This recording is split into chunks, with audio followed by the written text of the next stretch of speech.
zvake ndiye Jehovha wakanga achiita mabasa akadaro. Nekuti zvaakanga achiita mabasa makuru anoyevedza paIsraeri, hazvirevo kuti pavaFiristia wakanga achiita mabasa akadero. Ndizvo nai. Ndopandati papa tichada kumboswicha mufaro bicha. Nekuti kana iwewe mukati mauri mukawanikwa muine chimwe chinhu, kana mauri mukawanikwa muine chimwe chisina kufanira, rugare ngaruve nemi. Iwe watora Jehovha, nekuti nhasi tanga tichiimba tichimurumbidza, nhasi ndakurayirai kuti Jehovha achava newe. Saka Jehovha zvaachava newe, iwe uchafamba naye zvakaita sei? Hazvichagoni kuti ufambe sevaFiristia. Wakufanira kuti udzidze murayiro waIsraeri. Wakufanira kuti uzive zvaakarayira vaIsraeri. Nekuti dzimwe nguva nyasha dzakanga dzisina kufanira kwauri, vakanga vakafanirwa nadzo ndo vakanga vachiziva zvokuita. Iwe ndinoziva kuti hauzivi zvokuita kana una Jehovha. Nyaya iri panapa, chidzidza kuti unofanira kuti uite sei kana uina Jehovha. Vakasvika pavakazobvunza, umwe akazovaudza kuti Jehovha wamakatora uya. Pavakatozobvunza ndo pakazopera nyaya yacho. Because yanga yanguva hapana anga achada kundobata. Saka kuti vabvise futi Jehovha wacho vakanga vachiitira kuti ukabata futi unogona kupararira ipapo. Ende vaiva correct. PavaIsraeri vakati vasvika Uzi akabata akafira ipapo. Saka nyaya iri panapa ndeyekuti kana wapiwa Jehovha unogona kudero wapiwa dambudziko kana ukasaziva kuti unofanira kuita sei naJehovha wako. Ndio nyaya imwe chete yandoda kusira tiri pano parowa. Kuti musazotya, nekuti ukangonzi usatya iwe uchigara naJehovha anotyisa, unofanira kuziva kuti unogara naye sei. Rugare ngaruve nemi. Hapana anogona kungoimba zvishoma shoma. Nekuti Jehovha ari mumba maNabhari wakanga achiropafadza. Jehovha ari kumba kwa Uzi wakanga achiuraya. Jehovha mumwe chete.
Rugare ngaruve nemi.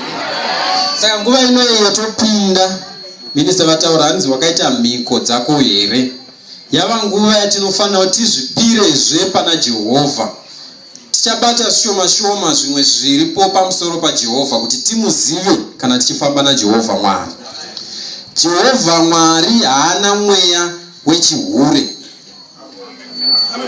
Hamusati mawa zvandiri kuda kutaura. Rugare ngaruve nemi. Chinonzi hure chiiko? Hure munhu anodanana nemunhu ipo pasina sungano pakati pavo. Aidha isingagoneki, nekuti kana ari mukadzi wemunhu hazvichaiti kuti aite sungano nemumwe. Ndizvo ka? Saka chero akada kuzoti ndoda kuita zvene umwe sungano iye aine imwe sungano nemumwe, munhu uyu wakuita chinonzi chihure. Ndizvoka? Rugare ngaruve nemi. Kana pagara pasina sungano, hazvigoni kuti vanhu ava vadanane vasina sungano. Chinenge chiri chihure futi. Ndizvona here?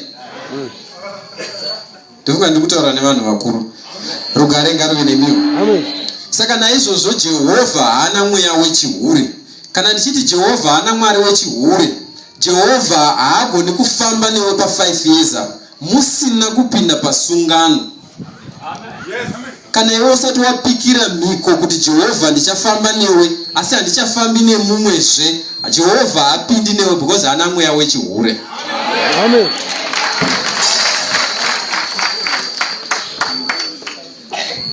Hebrew 8.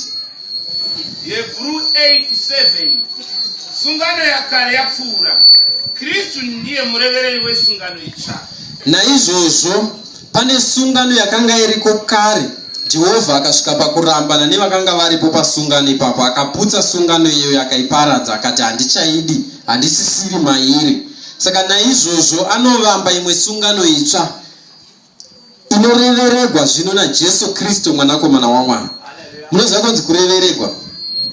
Murevereri basa rake, makaona kana vanhu vachichata vachiitwa sungano vakaita yavanoti white wedding, kuchikaranga chedu, kuchishona chedu, anenge akamira panzvimbo iyoyo ndofunga ndiye munyaya. Hakuna vanhu vanouya kuzorora ngoti handatoya kuzorora mwana wenyu ndatobudisa mari. Panotoda munyaya, handiti murevereri wesungano iyoyo. Saka Jesu Kristu ndiye murevereri wesungano itsva.